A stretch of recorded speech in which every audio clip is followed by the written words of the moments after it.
Peace, peace, peace, peace, peace, peace, peace, peace, peace, peace, peace, peace, peace, peace, peace. It's Andrew, the Promised Child, once again. Now, listen, right? If you haven't subscribed to the channel yet, make sure you subscribe, like, share, and leave a comment below. Listen, my mission is to inspire, motivate, and educate. Inspire people to make their wildest dreams a reality. Not just their dreams, but their wildest dreams a reality. And inspire people to do for themselves. You know what I'm saying? Start your own business. Create something for yourself. Now, today's message is why you should charge for information, right? This is important to me, and this is important for a lot of people. You should charge for information. People do not value free, right? Wherever your heart is, your treasure is. You know what I'm saying? Wherever your money is, your heart is. You know what I'm saying? Like, people pay for things that they value. And there's so many coaches, there's so many consultants, there's so many different motivational speakers, people who possess I'm talking about a wealth of knowledge, and they're afraid to charge for information because they feel like the information should be free, right? But in this country, people tend not to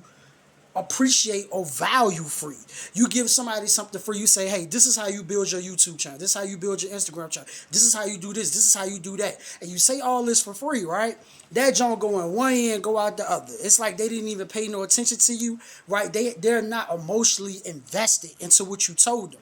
But when you charge somebody for something, and not no little money, not no $5, $10, $25, $30, when you actually charge somebody $250, $500, $1,000, $3,000, $4,000, $5,000, right? When you charge them, right, that price, right, they're gonna listen to you. Like, I'm talking about, they're gonna listen deeply, right? They're not just going to hear you, because see, when you give it to people for free, they just hear you. But when you charge them, they listen. As somebody once says, people who pay attention. They're going to listen to you. Like, they're going to listen. Okay, he said do it like this. She said do it like this. Matter of fact, let me go implement this. Let me go do this myself, right? Because they're going to listen. So you got to think about it. Education, public education is free, right? It's free. Do a lot of people really listen to that? Do a lot of people really like cherish the information that's being given to them for free at the public school system? Do they really value it? So you got children who can't read. You got children who can't count. You got children who are struggling in these schools, in these free schools, right? And the parents know that their children are struggling. But by it being free, they really don't, like, they're really not adamant on teaching the child or getting the child to do better. So you got people who are graduating high school who can't count, who can't read. But watch this. If they was to pay for that information, if they was to pay for that education, right, they will be on that child behind. Boy, you going to learn how to read, girl. You going to learn how to read. You going to learn how to count. Why? Because wherever your treasure is, your heart is. Wherever your money is, your heart is. You are emotionally invested to where you spend your money. You know what I'm saying? So they're going to make sure that child can count, that child can read, because they don't want to waste their money. So they're going to be emotionally involved with it. You feel what I'm saying? And that's why it's important to charge for information. Also, here in Think and Grow Rich, right? Let's go right here. Think and Grow Rich, written by Napoleon Hill, which is a great book. He talks about the same thing in here. All right, let's get to it. He talks about the same thing in here, man.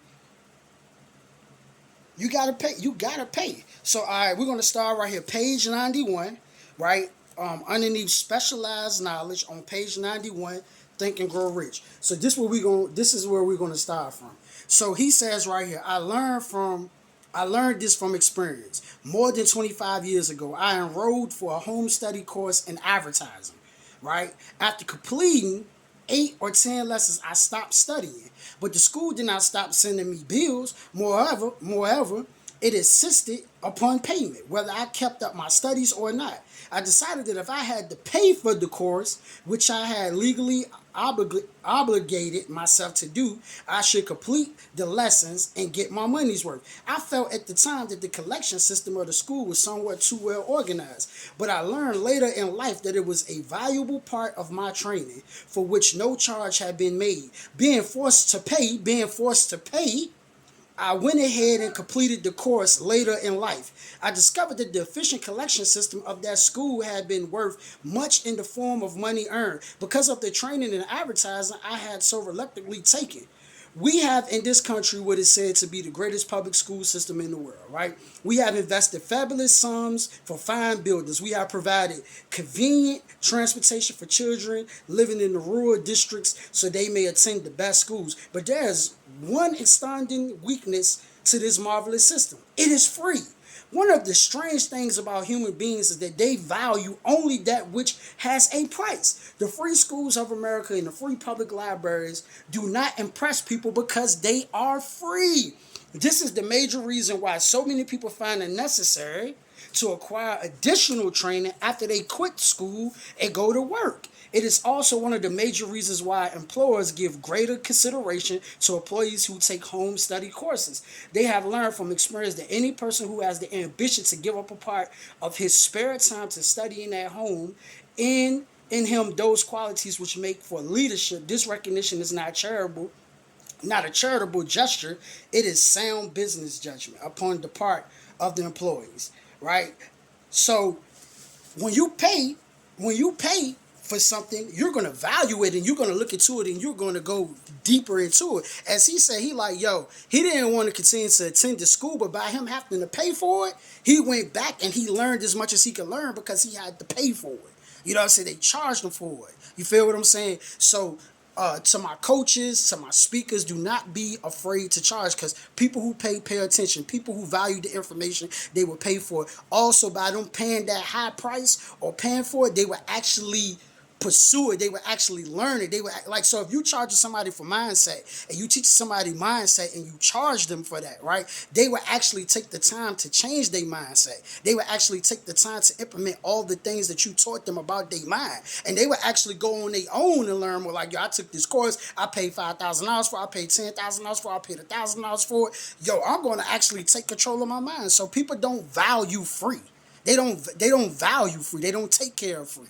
You know what I'm saying? So that's what I wanted to get on here and talk to you guys about. You know what I'm saying? That was something that was on my mind. I was just thinking about that. Like, that is very, very super duper duper duper important. And if you'd like to get a one-on-one mindset coaching with me, and it's not free, but if you'd like to get a one-on-one mindset coaching, DM me on Instagram at Promise Child Inspires. And, you know, come turn negative thoughts into positive thoughts and turn weak thoughts into powerful thoughts, right? Build that mindset up. Take control of your mind. Peace.